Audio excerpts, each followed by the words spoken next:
Of a blend between Western and fantasy. Would you agree? Yes, definitely. I mean, it's a little less Western and a little more Edwardian, more Sherlock Holmes, Edwardian detective sort of thing. But yeah, there's definitely some Western elements to it, particularly in some of the prologues. Also gerade im Prolog ist das Western-Feeling schon zu spüren. Er würde aber auch sagen, Western ist ein Teil des Romans, aber es hat auch so dieses edwardianische Feeling, so Sherlock Holmes-Richtung, das kommt auch mit rein. Entschuldigung. Why do you think is this setting so uncommon currently in the fantasy? I'm not sure. I think personally, we in fantasy we were deeply influenced by Tolkien. And Tolkien is great, so it's a good thing we were deeply influenced by Tolkien. But I kind of made it a mission of my writing to say fantasy doesn't have to be locked in to some of the settings that we have done many times before. Also ich habe ihn gerade gefragt, warum das trotzdem noch so ein bisschen ein ungewöhnliches Setting ist, weil die meisten Fantasy-Romane jetzt tatsächlich Fantasy schon sehr europäisches Pseudomittelalter, möchte ich jetzt mal sagen, und fragte ihn, woher das wohl kommt. Hat begonnen zu erklären, dass er glaubt, dass sich daran, dass wir oder auch viele Autoren noch sehr stark von Tolkien beeinflusst sind, was keine schlechte Sache an sich ist, weil Tolkien da was Tolles geschaffen hat und uns das aber trotzdem sehr tief beeinflusst hat. Science fiction, for instance, you never know what you're going to get. Alien worlds, spaceships, all of these things, there's so much variety to it. I feel like fantasy should have as much variety to it as science fiction. Und er sagt, im Science-Fiction-Umfeld ist das eigentlich gar nicht so. Du weißt nie, was du da bekommst. Geht es um Aliens, geht es um Spaceship, also Raumschiffe. Das ist viel unterschiedlicher und diversifizierter als in der Fantasy momentan. Und er findet, das ist eigentlich die Richtung, in die sich die Fantasy auch bewegen sollte. Is that also what you mean when you're saying we haven't hit what epic fantasy is really capable of doing yet? Yeah, that's basically what I mean. I think that there is a lot to explore in fantasy. And that doesn't mean I dislike what's there now. I think the things that are there now are awesome. I love a lot of the very Tolkien-esque fantasy, but I feel like the genre has a lot of space to expand, to explore other mythologies, to explore bizarre ecologies and worlds, and I think there are lots of stories that can be told that haven't been in those directions. Also er hat auch mal irgendwann gesagt, wir haben noch nicht das Ende von dem erreicht, was Fantasy eigentlich sein kann, und damit meint er auch, dass es einfach spannend wäre, auch unterschiedlichere Themen und Settings anzugehen, mal andere Mythologien zu verwenden oder Ökosysteme und so weiter und so fort, um den ganzen Mix etwas unerwarteter für die Leser zu machen. Ist das etwas, was ihr so auch unterschreiben würdet, oder ist es gerade so, dass ihr sagt, nee, gerade diese Drachen, Schlösser, Geschichten sind ja das, was euch so reizt an der Fantasy? Ich glaube, der Vorwurf, den man der Fantasy ganz lange Zeit gemacht hat, dass nur der Eskapismus ist, was man liest, um aus dem Hier und Jetzt zu entkommen. Ich glaube, das kann man so nicht ganz stehen. Also ich glaube, die Fantasy eignet sich genauso dafür, das Hier und Jetzt zu metaphorisieren, anders darzustellen, zu spiegeln, zu kritisieren, wie es die Science Fiction tut. Also Robert sagte ja vorhin auch schon, dass es im Grunde die Psychologie, die Tiefenpsychologie ist, die sich in der Fantasy widerspiegelt. Also ich glaube schon auch, dass die Fantasy mehr kann, als jetzt nur einfach Geschichten von Zwergen, Orks und Elfen zu erzählen. Das ist, glaube ich, schon nicht alles ausgereizt.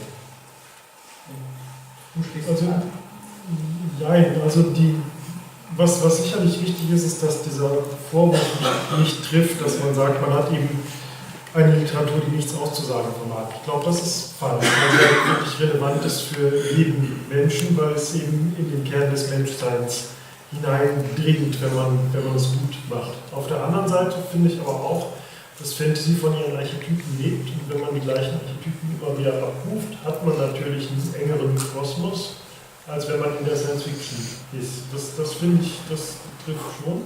Und von daher finde ich schon wichtig, dass es irgendwo begrenzt ist, aber das muss nicht schlecht sein. Also das ist ja auch, wenn ich jetzt sage, ich tanze Tango, was ich zufällig tatsächlich tue, also dann habe ich ja auch ein gewisses Repertoire an Figuren, die ich da zur Verfügung habe, und dann kann ich da Gewichtwiesen machen zwischendurch, aber das macht den Tango ja nicht schlechter, es gibt ihm ja auch einen Gerüst und einen Halt. Ja, wo wir gerade von Gerüsten und Halt geben sind, da fällt mir natürlich auf, das haben wir auch gerade in der Textstelle, die ihr so wunderbar gelesen habt, gesehen, dieses ganze Magiekonzept, mit dem sich Brandon Sanderson beschäftigt, das ist ja schon sehr, ich sag mal, sehr differenziert oder sehr detailliert ausgearbeitet. So, you're very praised for your magical concepts.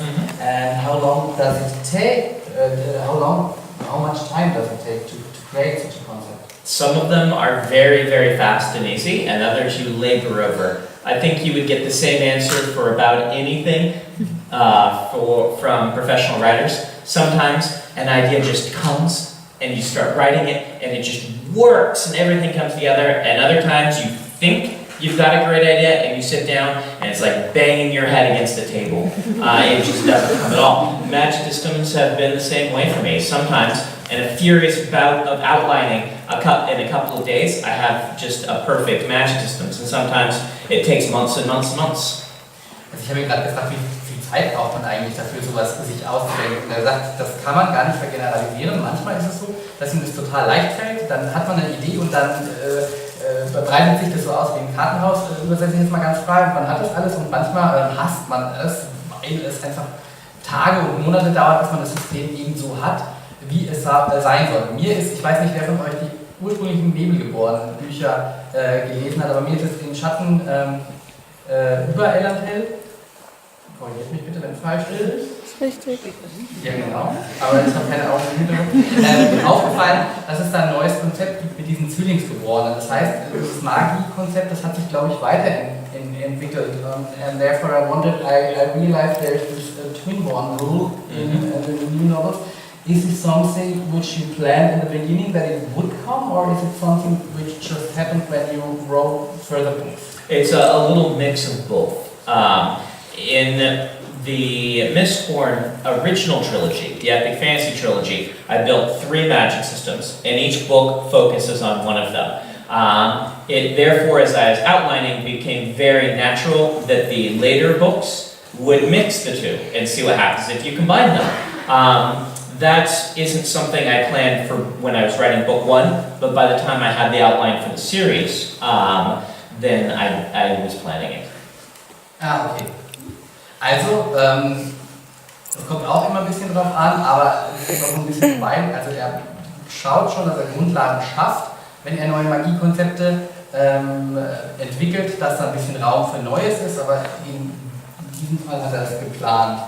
Und wenn du, if you would describe the Wax and Wayne novels, I don't know if everyone already read it, because they have these, they play in a later time period. Yes, so how would you describe them?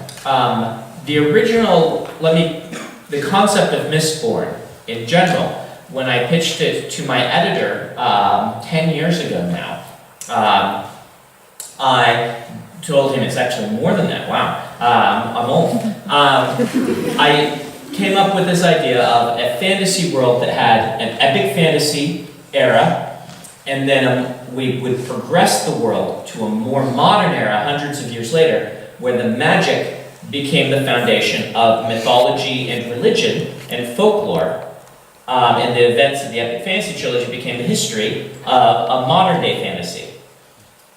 Ja, also, Good luck. Yeah, it's complicated.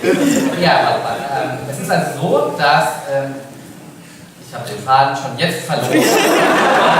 Tatsächlich, ich wollte sagen, dieses neue Buch, das spielt ja in der gleichen Welt wie die Nebelbornen-Reihe, kann aber ja völlig für sich stehend auch gelesen werden. Das ist ja ein Neuanfang, weil er ein paar Jahrhunderte später spielt. Und wir haben uns eben darüber unterhalten, und er hat gesagt, er hatte schon ein gewisses Konzept im Kopf. Er wollte eben eigentlich eine Geschichte schreiben, in der dieses klassische High-Fantasy-Setting, was ja auch nicht klassisch ist, aber dieses Fantasy-Setting, das er geschafft hat für die Mistborn-Trilogie, zu einer Grundlage wird für seine neue Serie, und praktisch die Mythen und die Folklore, die einfach eine Welt hat, basiert auf dieser ersten Trilogie. Also teilweise ist das, woran die Leute jetzt glauben, zu so einer Art Volksglauben geworden. Also das, was tatsächlich damals passiert ist, so eine Art Volksglauben und auch ein bisschen verfärbt. Ich hoffe, ich habe es halbwegs richtig wiedergegeben. And then we will do science fiction era, where the magic systems have become the means by which space travel is possible. And these will all happen in a continuum of books, epic fantasy up to science fiction. Okay, also tatsächlich ist dieser ganze Zyklus so geplant, dass er eben dieses klassische High-Fantasy-Setting hat. Jetzt ist er in so einer Industrialisierungsära und er möchte auch dazu kommen, dass er Bücher schreibt, die in einem Science-Fiction-Setting schreiben. Und dieses ganze Magiekonzept, das er geschaffen wird, praktisch nicht mehr als bloße Magie wahrgenommen wird, sondern fast schon ein technisches Konzept bekommt. Yeah, and the magic would happen all the way through them.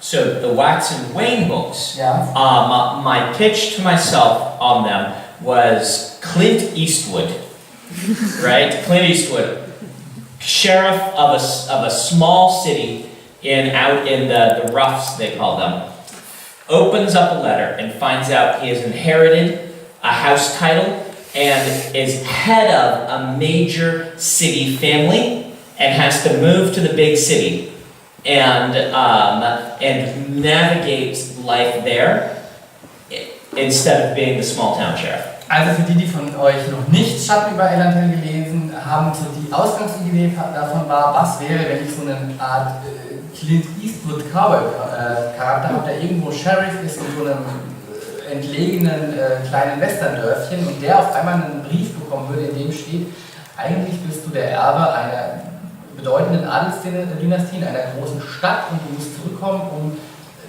die Regierung dieser Stadt zu übernehmen. And then in the big city, he discovers that corruption and crime are way beyond anything in the uncivilized areas. So that he thought, the crime was bad there. He moves to the city and they're way less civilized. They just pretend better. Okay, also genau. Vielleicht war er da gar nicht so unglücklich drüber, so nach dem Motto, dass er in die große Stadt kommt, wo ja alles zivilisierter ist und so.